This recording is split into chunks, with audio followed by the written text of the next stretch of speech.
Tersenyum bangga selamat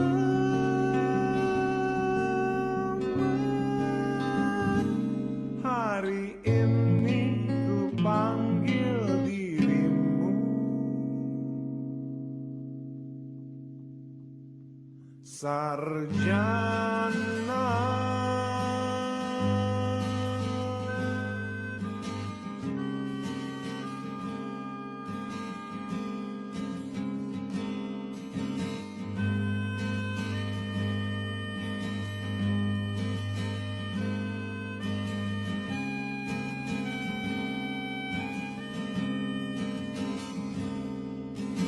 Satu langkah menuju mimpi berikutnya, ku doakan kau selalu taklukkan mimpi indahmu.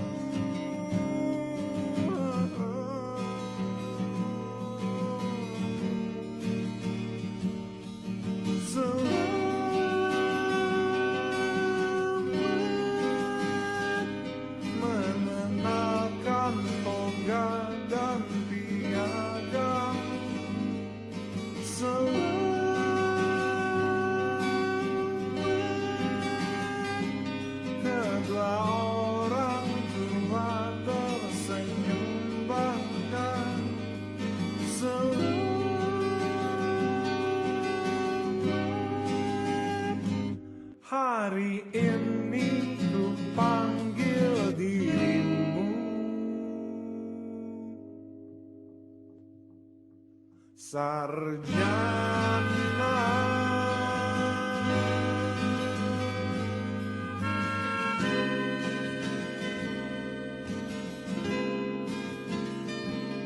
Sarjana.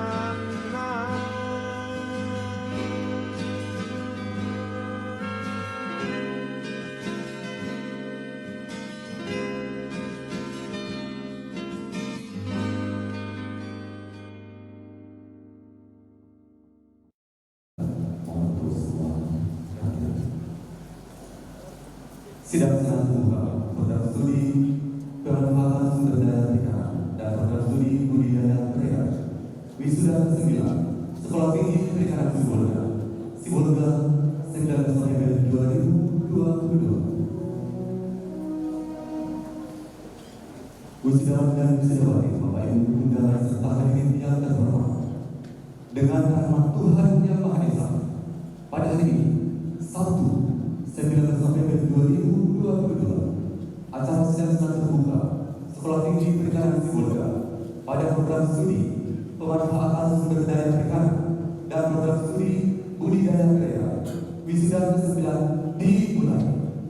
Sekolah Tinggi Perikanan Sibolga mengucapkan selamat datang kepada para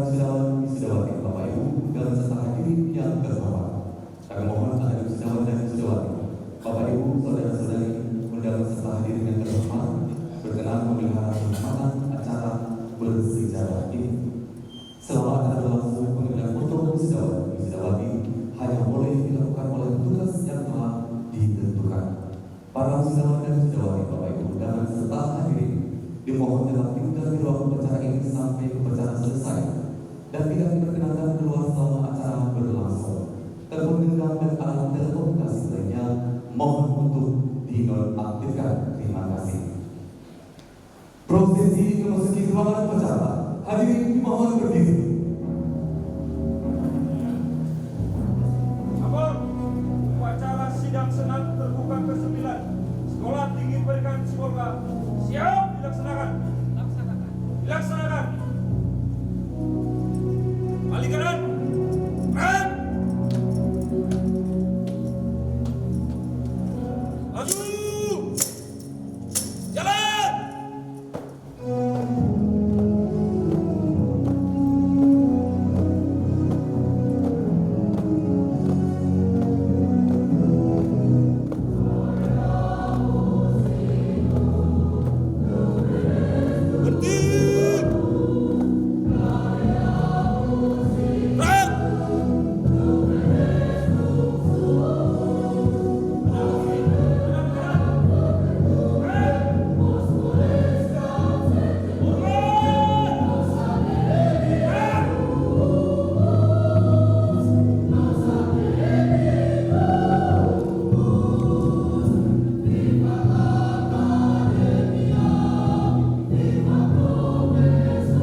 Surat keputusan Ketua Sekolah Tinggi Perikanan Sibolga nomor SF 113 garis miring Ketua garis miring STPS garis miring 11 garis miring 2022 tentang pelaksanaan wisuda sarjana ke-9 Sekolah Tinggi Perikanan Sibolga. Menimbang bahwa dalam rangka wisuda sarjana ke-9 Sekolah Tinggi Perikanan Sibolga, maka dipandang perlu mempersiapkan perencanaan teknis pelaksanaan, mengingat dan seterusnya, memperhatikan dan seterusnya, menetapkan keputusan Ketua Sekolah Tinggi Perikanan Sibolga tentang pelaksanaan wisuda ke-9 Sekolah Tinggi Perikanan Sibolga.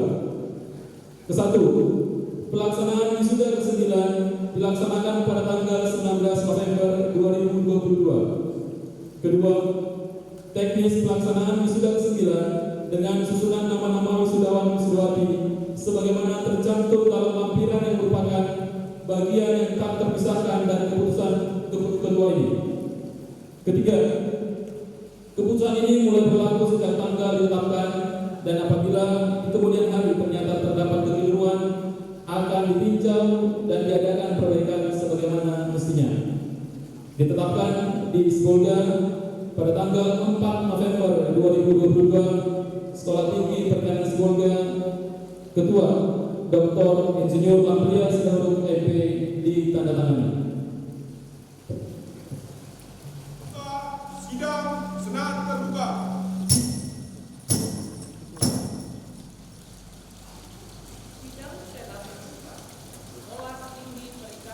Dan dengan acara khusus wisuda ke-9 pada program pendidikan sarjana, dengan ini saya nyatakan dibuka.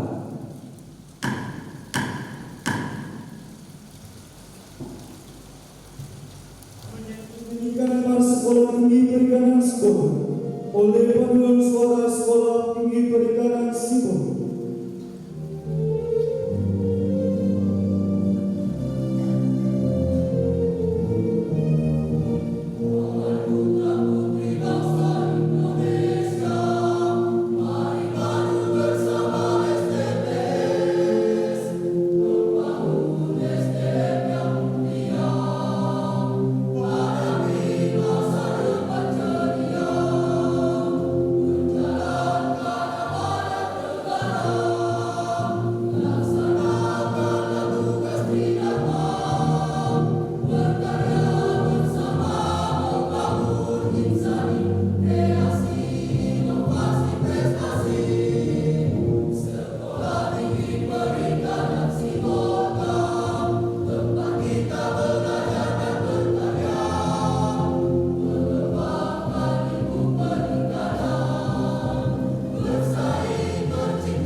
Kami wisudawan dan wisudawati.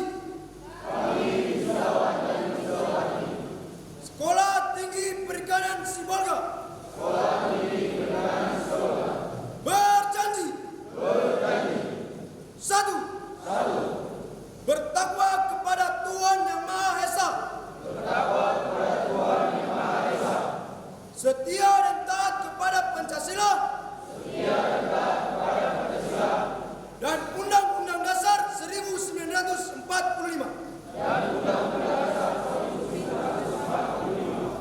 Dua.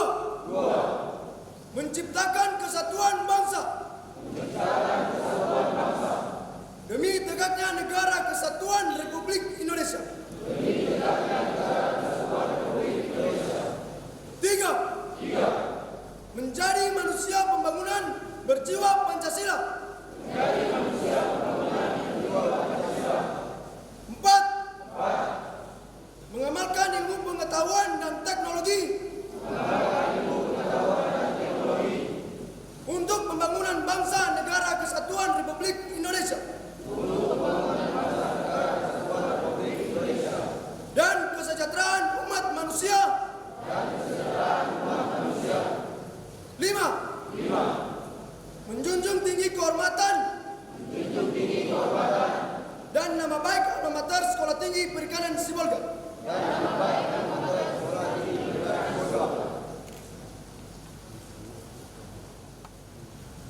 Wisudawati, silakan duduk kembali. Selanjutnya kita dengarkan sambutan Kepala Layanan Pendidikan Tinggi LL-Dikti Wilayah 1 Sumatera Utara. Mohon berkenan Bapak Profesor Dr. Ibnu Hajar MSI dengan hormat disilakan.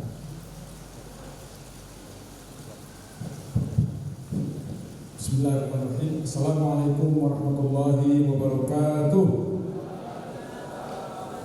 Selamat pagi dan salam sejahtera untuk kita semua yang saya hormati dan tentu sama kita banggakan, keluarga besar Sekolah Tinggi Perikanan Sibolga hadir bersama kita, pengurus atau pembina yayasan. Kemudian yang saya hormati para undangan yang berhadir, yang saya tidak bisa sebut satu persatu. Yang saya hormati dan kita banggakan Ibu Ketua Sekolah Tinggi Perikanan Sibolga, Wakil Ketua, seluruh anggota Senat, para dosen yang mungkin bergabung dalam acara yang sangat istimewa ini. Kemudian khusus kepada Bapak Ibu, orang tua dan keluarga yang hadir pada kesempatan hari ini. Saya melihat hadir ada di sebelah kiri dari gedung ini. Biasanya 2 tahun kemarin wisuda itu hanya dihadiri para wisudawan karena masih ada si COVID. Mungkin 2 tahun ini mereka sudah pulang kampung COVID-nya.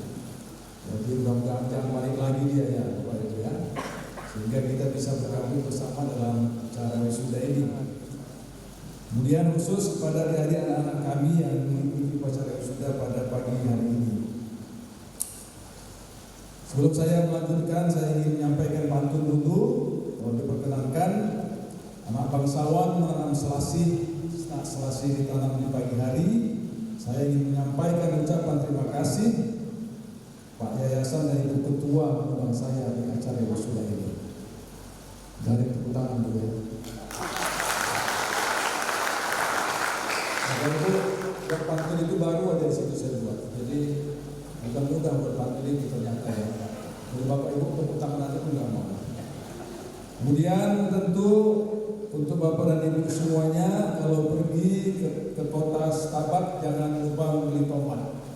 Bapak Ibu keluarga, saya ucapkan selamat. Mudah-mudahan kita doakan anaknya jadi orang hebat.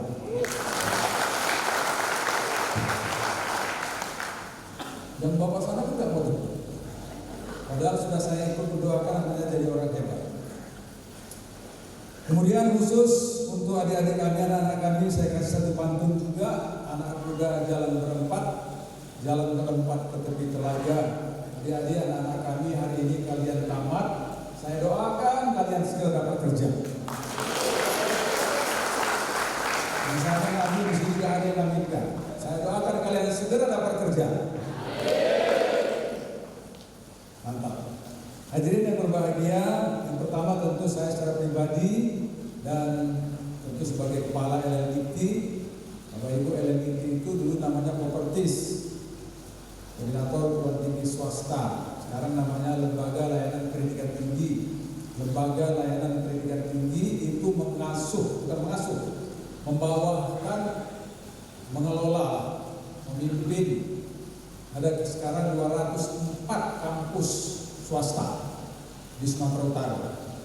Jadi ini termasuk salah satu yang ada di bawah pengelolaan pembinaan LL-Dikti. Oleh karenanya tanggung jawab saya, tanggung jawab kami di LL-Dikti memastikan bahwa seluruh kampus PTS swasta itu berjalan dengan standar yang baik. Bapak Ibu, saya sampaikan ini pastilah kampus ini sudah dikelola dengan standar yang baik. Kalau tidak, tidak mungkin ada wisuda pada hari ini. Oleh karenanya, untuk itu saya menyampaikan selamat kepada Bapak Ibu keluarga, pertama kepada anak-anak kami, adik-adik kami, dan khusus juga kepada sahabat-sahabat saya pengelola kampus ini. Semalam saya ngobrol agak panjang dengan Ibu Ketua. Ibu Ketua ini orang Medan, tapi dia peduli pendidikan, dia mau datang ke Sibolga atas permohonan permintaan dari yayasan untuk bisa memimpin, bisa mengarahkan, mengawal perjalanan kampus ini. Makanya saya sangat apresiasi kepada Ibu Sidauru karena orang Medan mau balik kampung, dia mau ke Sibolga ini untuk membantu mengurus pendidikan khususnya bidang perikanan ini. Tepuk tangan dulu Ibu Ketua kita. Saya kira ibu ini awalnya orang Sibolga. Saya lupanya dikit aja, lebih banyak ingatnya ya. Ternyata beliau dari Medan, salah satu dosen di perguruan tinggi swasta di Medan, tapi di bawah koordinasi di LLDI, sehingga beliau sampaikan, Pak, saya di sini sekarang. Oh mantap, bagus. Saya percaya dengan kesungguhan kita dan tentu dengan komitmen Bapak Ibu, terutama Ibu Ketua, mudah-mudahan kampus ini tambah hari tambah maju. Bapak Yayasan, kalau sudah ada pemimpin yang seperti ini, tolong didukung. Dukungannya bagaimana? Saya lihat prodinya baru 2 nih. Ya, udah lama ini 2 ya. Udah, jangan berlama-lama Pak. Silakan dibuka lagi prodi yang lain yang bidangnya relevan dengan bidang perikanan. Ada banyak bidang sekarang yang memang sudah jadi kebutuhan, terutama di era yang sekarang ini. Adik-adik anak-anak kami, Bapak Ibu sekalian, saya minta di depan supaya berkesempatan saya segera bisa pulang. Karena memang harus pulang ke Medan hari ini, karena sore juga sudah ada agenda. Mudah-mudahan sore ini nyampe, walaupun tidak mungkin saya geser sedikit ke malam. Khusus sambutan ini saya arahkan kepada adik-adik. Biasanya dalam sambutan wisuda yang lebih banyak diberikan titipan pesan itu kepada alumni. Kalau bagi orang tuanya tentu ucapan selamat dan syukur. Untuk orang tua Bapak Ibu, saya kira di antara banyak pengalaman atau hadiah yang Bapak Ibu pernah dapat, di antaranya ini hadiah yang paling istimewa. Bapak Ibu sekarang menjadi saksi bagaimana perjuangan Bapak Ibu membimbing, menyekolahkan anak-anak kita ini, adik-adik kita ini sudah berbuah hasil. Ini bukti Bapak Ibu. Tidak semua, tidak mudah Bapak Ibu orang bisa seperti ini. Ini termasuk saya sampaikan ke adik-adik anak-anak kami. Tidak mudah untuk menjadi seperti ini. Ada banyak yang di luar sana itu mau seperti kalian ini. Duduk menggunakan seragam, seragamnya pun hitam. Itu tandanya ilmu. Tapi masih lebih banyak yang gak berkesempatan sekolah. Jangankan mau wisuda dilantik, kuliah saja pun dia tidak sempat. Kenapa tidak sempat? Karena keterbatasan Bapak Ibu. Ada terbatas waktu, terbatas biaya, dan macam-macam. Oleh karenanya 2 orang, 2 yang bertemu pagi ini, ada orang tua dan ada anaknya. Ini harusnya menyampaikan syukur kepada Allah Tuhan yang Maha Kuasa. Ada orang kuliah tapi tidak tamat. Ada yang kuliah tapi karena sesuatu hal dia harus berhenti. Tapi kalian kuliah dan kalian bisa tamat. Apa artinya Bapak Ibu? Mereka-mereka ini sudah menjadi SDM, sumber daya manusia yang siap untuk berpartisipasi dalam pembangunan bangsa kita ini.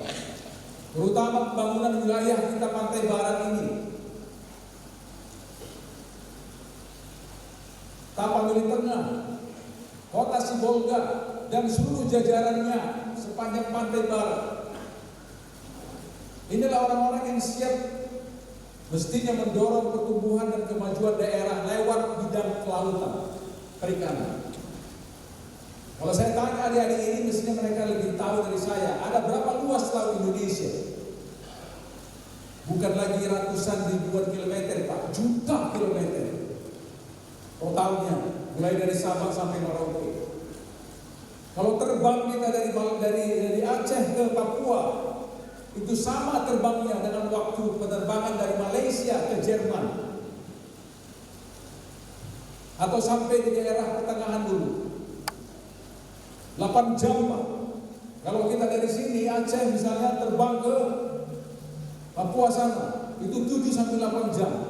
Itu setara dengan penerbangan dari sini kalau dari Medan itu sampainya ke Arab Saudi sana. Itulah Indonesia. Indonesia ini kaya dengan sumber daya alamnya. Saya kemarin naik mobil hijau, kiri kanan yang kita lihat. Apa itu? Hutan. Tentu bukan bagian kalian orang perikanan. Menjelang masuk ke daerah pantai, saya sudah melihat membiru. Apa itu? Laut. Di laut ini bukan hanya urusan ikan, tapi juga ada sumber daya mineral. Tapi kalian ini orang-orang yang berhubungan dengan perikanan. Potensi kelautan kita di bidang perikanan itu belum terangkat secara maksimal. Kalaupun sudah terangkat Bapak Ibu, itu belum diolah secara profesional. Kita hanya tangkap, jual. Kalau nggak dijual di pinggir pantai, dikirim ke Medan. Dari Medan dikirim lagi keluar sana. Padahal negara-negara maju, mohon maaf nih kalau saya mengatakan, dia terima bahan mentahnya, dia kembalikan lagi dalam bentuk bahan olahan. Kita untungnya cuma satu, negara yang kita tuju itu untungnya lebih dari 2. Harganya, produk-produk pertanian yang lain juga sama. Contoh kopi. Kopi itu kalau dijual 5.000 sekilo, 10.000 sekilo dari petani. Tapi begitu pulang dari Amerika, satu cangkir kecil 50.000.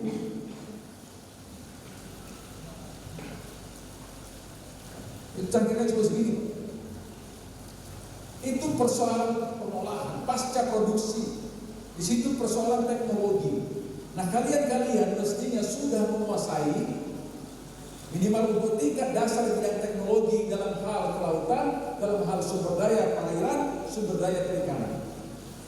Saya cerita apa ini? Mau jauh kali cerita Bapak. Yang ingin saya sampaikan adalah kesempatan kerja kalian menurut saya itu tidak kecil. Kesempatan kerja kalian dengan melihat potensi sumber daya kita ini yang besar, kesempatan kerja itu besar. Cuma pertanyaannya, Pak, menjadi apa saya setelah ini? Kalau kalian bilang saya menjadi PNS di pegawai perikanan, memang kecil penerimaannya. Ada 3 kelompok biasanya kalau orang wisuda ya, tamat dari kampus. Yang pertama itu orang-orang yang sudah bekerja. Barangkali di antara adik-adik ini ada yang sudah bekerja, Ibu? Ada. Paten. Ada yang bekerja? Paten. Amal lagi kaki, paten. Jangan 2-2-3 jatuh nanti. Paten. Udah bekerja, tinggal mengembangkan karir. Lalu ada kelompok yang kedua. Nah ini saya selalu membuat istilah itu sebagai kelompok orang-orang gila. Mungkin jelas bukan kalian saya maksud orang gila. Benar Pak, gila dia. Gilanya dalam pengertian apa? Dia ini orang-orang yang mau berpikir tidak biasa-biasa saja. Kalau bahasa kampung saya berpikirnya itu out of the box katanya. Melompat keluar. Gak mau macam-macam yang rame-rame. Ini orangnya paling-paling ada 5%, 10%. Itu udah banyak ini. Kalau hari ini ada yang sudah 90 berapa? 96. Paling-paling 9 orang kalau ada. Mungkin gak nyampe 5%, berarti tinggal 4,5 orang. 4 orang saja. Ini orang-orang yang dia masuk tipe pencipta kerja. Orang yang menciptakan lapangan kerja. Orang yang membuat rintisan-rintisan lapangan kerja. Startup. Adik-adik ini sudah paham istilah itu. Baca aja di Google. Di Google itu disebutkan orang-orang muda sekarang banyak yang berusaha menjadi perintis lapangan kerja. Startup baru. Di perguruan tinggi, di Jawa, bahkan di kita pun itu sudah mulai terjadi. Mereka belum tamat sudah sudah menjadi kritis. Kenapa? Kalian ada dalam eranya sekarang apa yang disebut dengan era digital. Era revolusi industri 4.0. Semua orang pegang HP Bapak Ibu. Tapi dunia sekarang ada di dalam genggaman kita. Apa maksudnya Pak? Bapak Ibu kemarin 2 tahun kena COVID kan? Apa yang terjadi? Belajar dari rumah, bekerja dari rumah. Pakai apa itu? Menggunakan aplikasi Zoom. Saya dosen.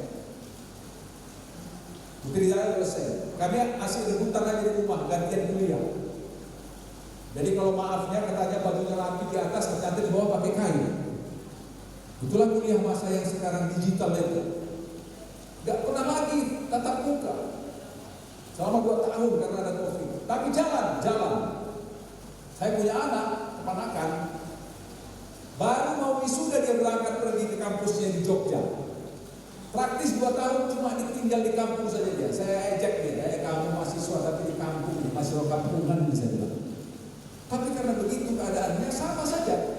Ada aplikasi untuk kuliah dengan Zoom. Anda mau belanja, Shopee. Kita mau pergi, Gojek. Kita mau naik angkot atau naik mobil, Gokar. Bayaran hutang, BNI Banking. Apalagi kirim uang, BNI Banking. Mandiri Banking, pesan tiket, Airbnb, pesan hotel. Tak ada lagi Bapak Ibu yang Bapak Ibu berhubungan langsung dengan orang. Semua terhubung dengan ini. Tren dalam dunia kerja pun berubah. Saya ingin sampaikan kepada anak kami, kalian hadir pada situasi di mana masyarakat sekarang mengalami transisi. Itu yang kelompok kedua, orang yang menciptakan kerja. Saya berharap dan kita pemerintah berharap adik-adik ini orang-orang yang sudah lulus ini pun mulailah menjadi orang-orang yang bisa menciptakan kerja. Sangat besar potensinya karena bidang perikanan ini belum terjamah dengan maksimal. Kalian bisa mempromosikan produk yang ada di Sibolga ini lewat apa? WhatsApp, lewat apa? Macam-macam ada media. Kalian bantu pengusaha-pengusaha kecil UKM kita untuk bisa mengapa? Mengirimkan, bisa mempromosikan. Sekarang atau selama ini promosi itu melalui manual saja. Di bawah gambarnya ditunjukkan. Sekarang tidak lagi. Ambil sampelnya, foto itu dikirim ke berbagai wilayah. Di kabupaten atau di tengah, tapi bisa ke dunia. Apa yang terjadi? Akan banyak orang datang menawar produk-produk itu. Karena belum tentu semua orang tahu ada potensi produk yang bisa dikerjasamakan di sini. Tugas kalian cuma mengembangkan aplikasi untuk mempromosikan produk. Tapi kalian memahami bidang perikanan itu termasuk hal yang bisa sederhana, secara sederhana mengembangkan lapangan kerja. Oleh karenanya adik-adik, kelompok yang ketiga tentu adalah orang yang mencari kerja. Satu tadi orang-orang yang sudah bekerja, orang yang kedua itu adalah orang yang menciptakan kerja, lalu yang ketiga itu orang yang mencari kerja. Kalau semuanya berputar-putar di Sibolga ini saja menurut saya indah. Tapi saya ingin sampaikan ini ke depan ada peluang kerja yang jauh terbuka di era sekarang ini. Kalian hadir lulus di era globalisasi. Baca nanti di Google apa itu globalisasi. Salah satunya adalah kita sekarang terbuka, akses terbuka antar negara, antar daerah itu sangat terbuka. Mobilitas orang itu akan terjadi, termasuk dalam bidang tenaga kerja.